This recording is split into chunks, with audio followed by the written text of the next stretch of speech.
काढ़ना अकवना हो पापा आया पानी हो कुटलिया।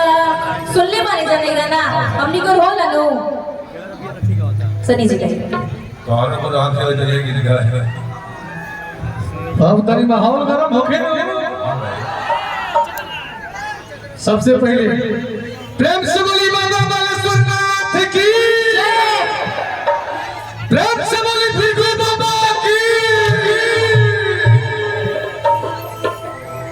ये जिला ना ये जिला में बागी हो और सामने हमारे सब बागी भाई खड़ा पड़ा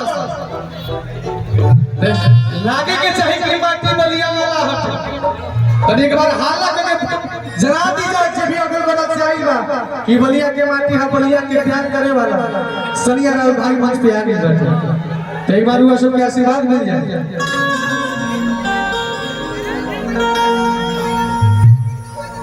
मंच के माध्यम से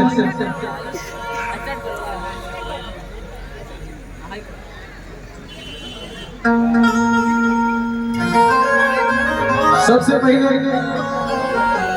जुटल तमाम भोजपुरी भगवान में हम भोजपुरी लोक गायक सनी पांडे दसों पहुंचों के प्रणाम करत बारे।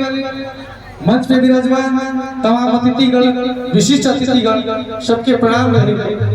सामने हमने के माता बहन बैठल बाड़ी सबके स्वागत बाटे। हमार भाई हमार मीडिया वाला भैया सबके बार बार प्रणाम रहे। बहुत ज्यादा कलाकार के संख्या बा, बहुत ज्यादा भूमिका नहीं के बनावे के बहुत